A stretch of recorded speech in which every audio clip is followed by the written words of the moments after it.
Hello student, मैं शिवानी सोलन आपको welcome करती हूँ आपके अपने यूट्यूब चैनल स्टडी फंडा पे। सो आज हम इस क्लास के अंदर डिस्कस करने वाले कुछ इंपॉर्टेंट प्रैक्टिस क्वेश्चंस को जो कंप्लीटली बेस्ड ऑन नरेशन रहेंगे। क्लास को स्टार्ट करने से पहले जिन स्टूडेंट को सीएसएफ के लिए बैच चाहिए आप बैच ले सकते हैं, जिसके लिए आप बच्चे प्ले स्टोर पे जाएं और वहां से हमारे स्टडी फंडा एप्लीकेशन को डाउनलोड करें। बैच के अंदर आपको reasoning, GK, mathematics and English मिलेगा। बैच में क्या क्या रहेगा? रिकॉर्डेड वीडियो लेक्चर्स रहेंगे, टेस्ट सीरीज, व्हाट्सएप ग्रुप रहेगा आपके डिस्कशन के लिए। इसके अलावा daily current affairs, doubt discussion and PYQs का डिस्कशन। चलिएगा स्टार्ट करते हैं सेशन को। आज जो हम करेंगे क्लास में, हम नरेशन के यानी कि डायरेक्ट इनडायरेक्ट के कुछ क्वेश्चंस को करेंगे आज की क्लास के अंदर। नरेशन का मतलब होता है बच्चों डायरेक्ट और इनडायरेक्ट। एग्जाम में क्वेश्चन दोनों टाइप से आता है, डायरेक्ट से इनडायरेक्ट भी पूछा जाता है बच्चों, और इनडायरेक्ट से डायरेक्ट भी पूछा जाता है। एग्जाम में दोनों टाइप से क्वेश्चन पूछा जाता है, डायरेक्ट से इनडायरेक्ट भी और इनडायरेक्ट से डायरेक्ट भी। ठीक है, डायरेक्ट और इनडायरेक्ट में सिर्फ इतना डिफरेंस होता है कि डायरेक्ट स्पीच का मतलब होता है जब कोई भी ऑडियंस स्पीकर के वर्ड्स को स्पीकर के ही वर्ड्स में बोले, दैट इज डायरेक्ट स्पीच। और जब कोई भी ऑडियंस स्पीकर के वर्ड्स को अपने वर्ड्स में बोले, दैट इज इनडायरेक्ट स्पीच। चलेगा स्टार्ट करते हैं। फर्स्ट क्वेश्चन देखेंगे। Have you got a blue scarf? The customer asked the assistant. आपको चेक करना है यहाँ पे सबसे पहला पॉइंट, इन्वर्टेड कॉमास देखो। तो यहाँ पे सेंटेंस हमारा हो गया डायरेक्ट में। हमारा सेंटेंस किस में हो गया? डायरेक्ट में। अगर हम इन्वर्टेड कॉमास को देखेंगे तो उसका मतलब हमारा सेंटेंस है डायरेक्ट, और हमें इसको बदलना है डायरेक्ट से इनडायरेक्ट। हम इसको डायरेक्ट से किस में बदलेंगे बच्चों? इनडायरेक्ट में।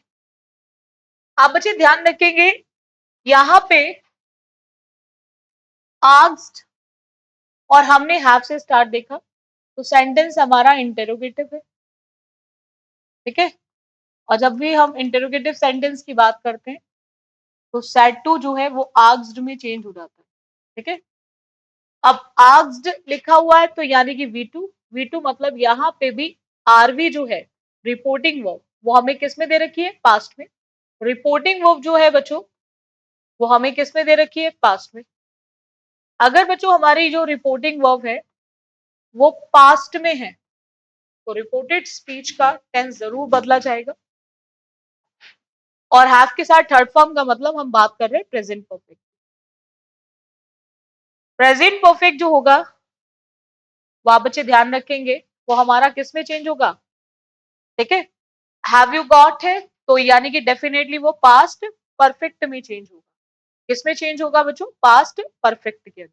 ठीक है, अब यहाँ पे आप बच्चे ध्यान रखेंगे कि पास्ट परफेक्ट में अगर हम चेंज करेंगे तो पास्ट में अगर हमें चेंज करना है तो अब यहाँ पे एक चीज ध्यान रखना है आप बच्चे कि हम हैव का यूज तो नहीं कर सकते, हम हैज का यूज भी नहीं कर सकते। ठीक है, और इज भी नहीं आ सकता। ठीक है, तो अब हमें क्या यूज करना है? हैड यूज करना पड़ेगा। क्या यूज करना पड़ेगा? हैड। ठीक है, और हमें क्योंकि हम प्रेजेंट में नहीं लिखेंगे, इसमें पास्ट में लिखेंगे। एग्जाम में हमेशा आप बच्चे ध्यान रखेंगे कि आपको जो यूज करना है, ठीक है, आप जो यूज करेंगे वर्ब को वो आप हमेशा रिपोर्टेड स्पीच के हिसाब से चेंज करेंगे।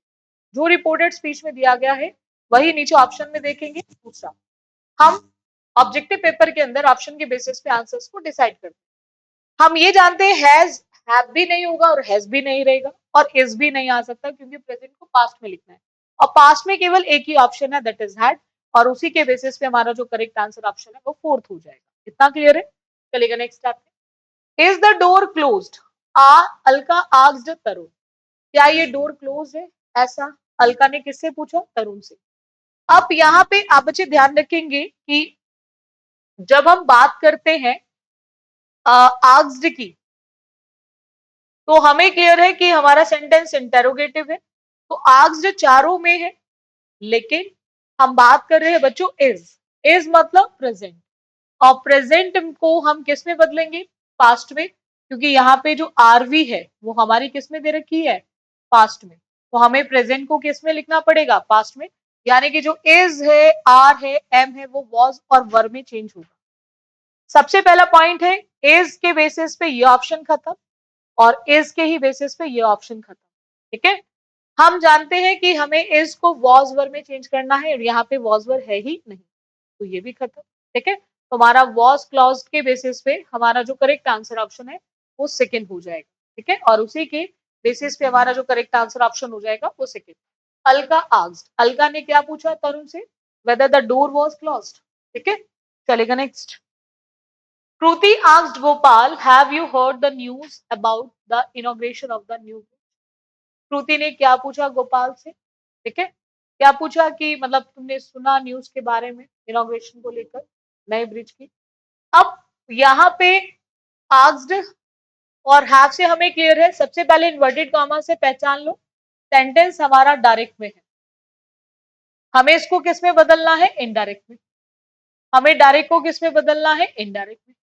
हैव हर्ड का मतलब प्रेजेंट परफेक्ट, और प्रेजेंट परफेक्ट का मतलब है पास्ट परफेक्ट। प्रेजेंट परफेक्ट का मतलब पास्ट परफेक्ट। ठीक है, अब यहाँ पे प्रेजेंट परफेक्ट जो होगा वो हमारे पास्ट परफेक्ट पे चेंज होगा, और पास्ट परफेक्ट का मतलब हेड, पास्ट परफेक्ट का मतलब हेड।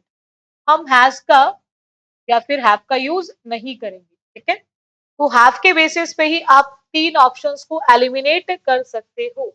हैव के बेसिस पे ही आप तीन ऑप्शंस को एलिमिनेट कर सकते हो। Have heard, have heard, have heard. इतना क्लियर है। अब हम जानते हैं कि जब हम किसी से क्वेश्चन करते हैं तो इंटेरोगेटिव सेंटेंसेस के अंदर हम जब डायरेक्ट को इनडायरेक्ट में बदलेंगे तो कंजंक्शन इफ या फिर वेदर का यूज करते हैं। ठीक है, और ये यू है, यू कौन सा पर्सन है, सेकंड, और सेकंड हमेशा गोपाल के अकॉर्डिंग यानी कि ही के अकॉर्डिंग बदला जाएगा। ठीक है, क्या सुनने की बात हो रही है, न्यूज किसको लेकर, इनॉग्रेशन को लेकर नए ब्रिज की, और उसी के बेसिस पे आपका जो करेक्ट आंसर ऑप्शन है वो फोर्थ हो जाएगा। आई होप आप बच्चों को पॉइंट अच्छे से क्लियर हो गया होगा। चलो नेक्स्ट आते हैं। She said to her, will you ready my suit tomorrow? अब आपको चेक करना है यहाँ पे कि इसका करेक्ट कन्वर्जन क्या होगा। अगेन इन्वर्टेड कॉमास है, तो सेंटेंस किस में है, डायरेक्ट में। आपको इसको किस में बदलना है, इनडायरेक्ट में। किस में बदलना है, इनडायरेक्ट में। अब यहाँ पे आप बच्चे ध्यान रखेंगे, ये जो सेड लिखा हुआ है, सेड का मतलब है आरवी पास्ट में है। सेड का मतलब किससे है, आरवी पास्ट में है। अगर आरवी पास्ट में है तो ये जो विल है, ठीक है, आरवी पास्ट में होगी तो ये जो विल है ये आपका किस में बदला जाएगा, विल वुड में बदला जाएगा। विल किस में बदला जाएगा बच्चों, वुड में। अब आप देखो कितने ऑप्शंस में वुड लिखा हुआ है, कितने ऑप्शंस में वुड, तो चारों ही ऑप्शंस में वुड है, फर्स्ट में भी, सेकेंड में भी, थर्ड में भी, फोर्थ में भी। अब यहाँ पे सैड के बेसिस पे फोर्थ ऑप्शन हटेगा, दैट के बेसिस पे थर्ड ऑप्शन, क्योंकि हम विल की बात कर रहे हैं इंटेरोगेटिव्स की। ठीक है, क्योंकि अगर हेल्पिंग वर्ब बिफोर सब्जेक्ट आ रही है तो वहां पे हम क्वेश्चन की बात कर रहे हैं, क्वेश्चन में हम कभी भी दैट का यूज नहीं, इफ या वेदर, इफ और इफ। अब यहाँ पे आप बच्चे ध्यान रखेंगे, जो ये टुमारो है, अगर रिपोर्टिंग वर्ब पास्ट में होगी तो टुमारो टुमारो नहीं रहेगा, उसी के बेसिस पे आपका फर्स्ट ऑप्शन खत्म। द नेक्स्ट डे में वो चेंज हो जाएगा, द नेक्स्ट डे में चेंज हो जाएगा। She asked her, she asked her if she would ready her suit the next day, और उसी के बेसिस पे आपका जो करेक्ट आंसर ऑप्शन है वो क्या हो जाएगा बच्चों, सेकंड। इतना क्लियर है। चलिएगा नेक्स्ट आते हैं। He said to me, do you own this beautiful car? कई बार आपसे कहा जा पूछता है कोई व्यक्ति ये अपनी ही है या नहीं है। ठीक है, अब यहाँ पे सेड का मतलब, और उससे पहले इन्वर्टेड कॉमर्स को देख लो। इन्वर्टेड कॉमर्स का मतलब सेंटेंस हमारा डायरेक्ट में है और हमें इसको बदलना है इनडायरेक्ट। डायरेक्ट को किस में बदलना है, इनडायरेक्ट में। अब आप बच्चे ध्यान रखेंगे, अगर सेड की बात करें तो आरवी हमारी हो गई पास्ट में, आरवी हमारी किस में हो गई, पास्ट में। अब आरवी अगर पास्ट में है बच्चों तो आप बच्चे ध्यान रखेंगे हमारे रिपोर्टेड स्पीच का टेंस जरूर बदला जाएगा। डू का मतलब, डू यू ऑन का मतलब प्रेजेंट इंडेफिनिट, और प्रेजेंट इंडेफिनिट जो है बच्चों वो हमारा चेंज होगा पास्ट इंडेफिनिट। किसमें चेंज होगा, पास्ट इंडेफिनिट। अब देखो डायरेक्ट इनडायरेक्ट में एक रूल होता है जो मैंने पूरा सीएसएफ के बैच में पूरा डिटेल में कराया था कि डायरेक्ट इनडायरेक्ट का रूल क्या होता है बच्चों कि इंटेरोगेटिव सेंटेंस अफर्मेटिव में बदलता है सिंपल सेंटेंस में, और पास्ट इंडेफिनिट के अफर्मेटिव सेंटेंस में हम यूज करते हैं वर्ब की सेकेंड फॉर्म। ठीक है, तो यहाँ पे हम यूज करेंगे वर्ब की सेकेंड फॉर्म। कितने ऑप्शन में सेकेंड फॉर्म दी गई है? तो एक ऑप्शन थर्ड में और एक ऑप्शन फोर्थ में। ऑन और ऑन के बेसिस पे फर्स्ट टू ऑप्शंस को एलिमिनेट करेंगे। ठीक है, अब दूसरे स्टार्ट है तो हमें ये क्लियर है कि ये सेंटेंस हमारा इंटेरोगेटिव है। इंटेरोगेटिव सेंटेंस की अगर हम बच्चों बात करेंगे तो आप बच्चे ध्यान रखेंगे वहां पे हम कभी भी दैट और इफ एक साथ नहीं लिखेंगे, हम केवल और केवल किसका यूज करेंगे? इफ का।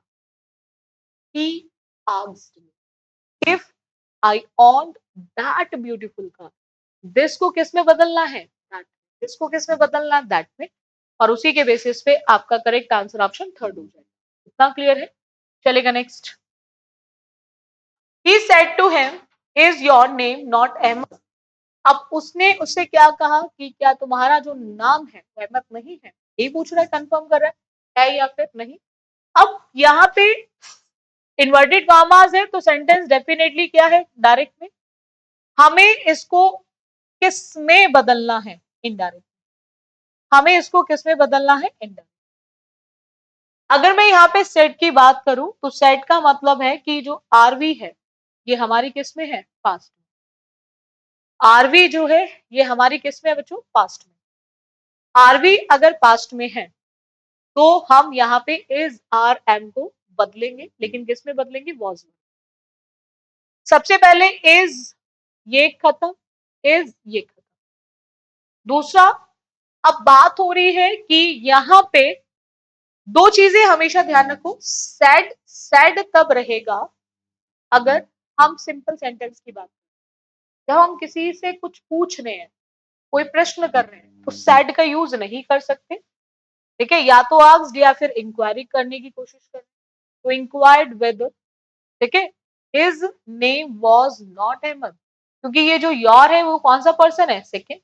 और सेकेंड किसके अकॉर्डिंग चेंज होगा? ऑब्जेक्ट के अकॉर्डिंग। तो हिम के बेसिस पे हम योर को पसेसिव से ही रिप्लेस करेंगे, तो हिम का जो पसेसिव होता है वो क्या होगा? हिज हो जाएगा।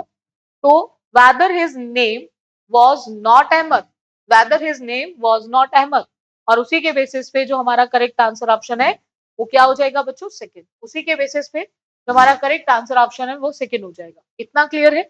चलेगा नेक्स्ट आते हैं। The blind man said to me, can you help me cross the road. आपको चेक करना है यहाँ पे कि इसका करेक्ट कन्वर्जन क्या होगा। यानी कि सबसे पहले तो आप ये चेक करो कि आपको सेंटेंस डायरेक्ट में दे रखा है या फिर इनडायरेक्ट में दे रखा है। इन्वर्टेड कॉमा से पहचान सकते हो सेंटेंस आपका डायरेक्ट में है और हमें इसको बदलना है इनडायरेक्ट में। हमें डायरेक्ट को किस में बदलना है? इनडायरेक्ट में। अब देखो यहाँ पे बच्चों सेड का मतलब आरवी पास्ट में है, तो कैन जो होगा वो डेफिनेटली हमारे कुड में बदला जाएगा। कैन किस में बदला जाएगा बच्चों? कुड में।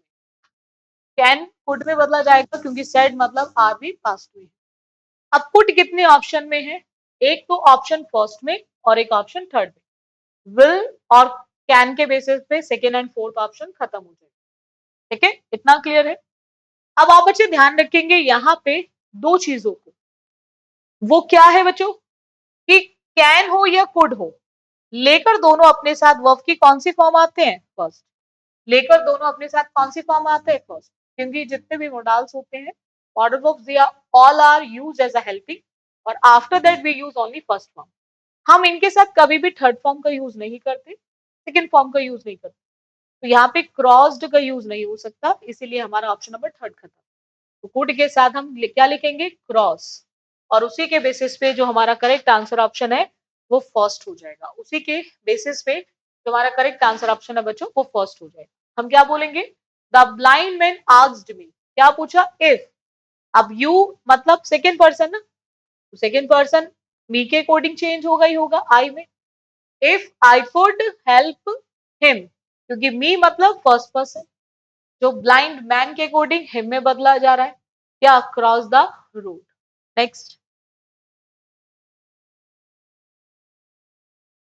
The driver said to the passer by, ठीक है, do you know the way to the market, do you know the way to the market.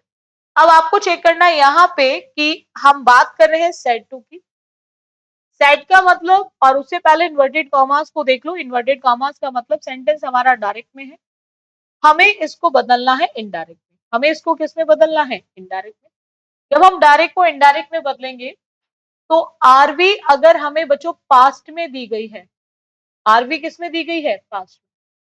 तो ये जो डू यू नो है यानी कि प्रेजेंट इंडेफिनिट, ठीक है, ये हमारा चेंज होगा पास्ट इंडेफिनिट, ये हमारा चेंज होगा पास्ट इंडेफिनिट।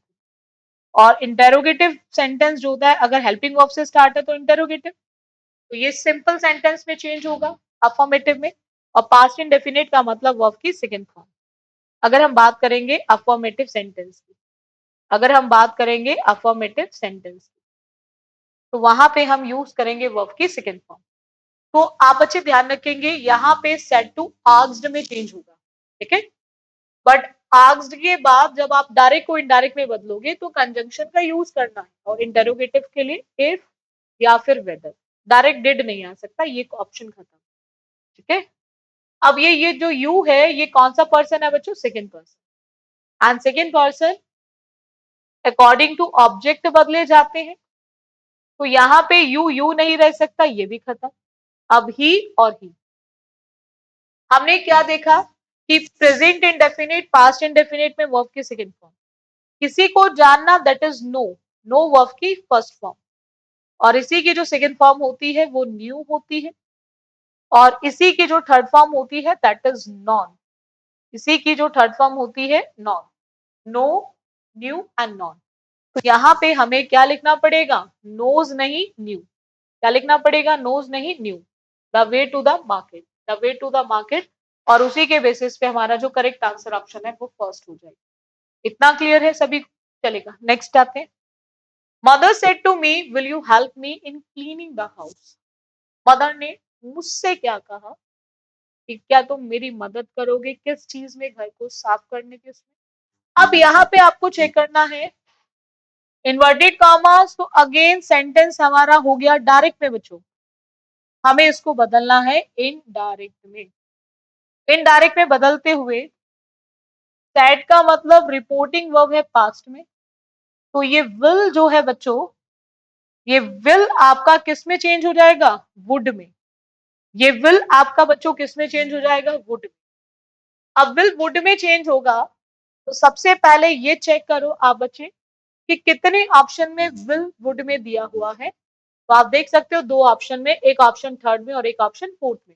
सबसे पहले विल और शुड के बेसिस पे फर्स्ट टू ऑप्शंस को एलिमिनेट करेंगे। दोनों ऑप्शन में मदर आस्क्ड मी, क्योंकि सेड टू है, इंटेरोगेटिव क्वेश्चन है, तो आस्क्ड में ही बदला जाएगा, पूछने की बात हो रही है, क्योंकि क्वेश्चन में हम किसी से पूछते हैं। अब इफ और इफ यहां तक बिल्कुल सही है, ठीक है। वुड के बेसिस पे हम आंसर ऑप्शन नहीं लगा सकते, ये बात बिल्कुल ठीक है। आंसर डिसाइड होगा यू और आई के बेसिस पे। यहाँ पे अगर मैं यू की बात करूं, यू कौन सा पर्सन है? सेकेंड। सेकेंड पर्सन को सेकेंड यानी कि ऑब्जेक्ट के अकॉर्डिंग हम चेंज करेंगे। तो मी के अकॉर्डिंग हमें क्या लिखना पड़ेगा? आई। हम मी के अकॉर्डिंग यू का यूज नहीं करेंगे, ठीक है। तो मी के अकॉर्डिंग हम क्या लिखेंगे? आई लिखेंगे। हम मी के अकॉर्डिंग यू का यूज नहीं करेंगे, और उसी के बेसिस पे जो हमारा करेक्ट आंसर ऑप्शन है वो फोर्थ हो जाएगा। उसी के बेसिस पे तुम्हारा करेक्ट आंसर ऑप्शन है वो फोर्थ हो जाएगा। चलेगा, नेक्स्ट आते हैं। My mother said to me have you read the newspaper today. मेरे ब्रदर ने मुझसे क्या पूछा कि तुमने आज का न्यूज़पेपर पढ़ा। अब यहाँ पे इन्वर्टेड कॉमास यानी कि सेंटेंस हो गया डायरेक्ट, हमें इसको बदलना है इनडायरेक्ट में। इनडायरेक्ट में बदलने के लिए हमें दो चीजें अगेन दोबारा से देखनी है। सेड का मतलब आरवी हो गया हमारा पास्ट में, तो आरवी पास्ट में है तो ये हैव बदला जाएगा, ठीक है। हैव का मतलब प्रेजेंट परफेक्ट। प्रेजेंट परफेक्ट जो होता है बच्चों वो हम किस में बदलते हैं? तो वो बदलते हैं पास्ट परफेक्ट में। प्रेजेंट परफेक्ट को हम किस में बदलते हैं? Past perfect. अगर हमें प्रेजेंट परफेक्ट दिया है तो हम उसको किस में बदलेंगे? पास्ट परफेक्ट में। अब पास्ट परफेक्ट में बदलेंगे तो आप बच्चे ध्यान रखेंगे कि पास्ट परफेक्ट में हम क्या यूज करते हैं, हैड, और हैड के साथ वर्ब की कौन सी फॉर्म, थर्ड फॉर्म। हैड के साथ वर्ब की कौन सी फॉर्म, थर्ड फॉर्म। कितने ऑप्शन में हैड के साथ थर्ड फॉर्म है, ऑप्शन थर्ड में भी और ऑप्शन फोर्थ में भी। फर्स्ट टू ऑप्शंस को एलिमिनेट कर दो। अब आपको यहाँ पे ध्यान रखना है कि दोनों में आस्क्ड मी इफ आई लिखा हुआ है, लेकिन टुडे जो है अगर रिपोर्टिंग वर्ब पास्ट में होगी तो टुडे कभी टुडे नहीं रहेगा, वो दैट डे में बदला जाएगा, ठीक है। और यही चेंजेस के बेसिस पे आपका जो करेक्ट आंसर ऑप्शन है वो थर्ड हो जाएगा। आई होप आप बच्चों को पॉइंट्स अच्छे से समझ आए होंगे, ठीक है। बाकी जिन स्टूडेंट को सीएसएफ का बैच चाहिए, आप बच्चे बैच ले सकते हैं। प्ले स्टोर पे जाके हमारे स्टडी फंड एप्लीकेशन को डाउनलोड करें, जिसके अंदर reasoning, GK, mathematics and English, class में क्या क्या रहेगा, इस जो कोर्स रहेगा उसमें क्या क्या मिलेगा आपको, recorded video lectures, test series, WhatsApp group discussion, daily current affairs, doubt discussion, PYQs के डिस्कशन। क्लासेस अच्छी लगती हैं तो आप इनको लाइक और शेयर जरूर करें। सो आज के लिए इतना रखें। So thank you student for the session. बाकी फिर मिलते हैं नेक्स्ट क्लास में कुछ और प्रैक्टिस क्वेश्चंस के साथ।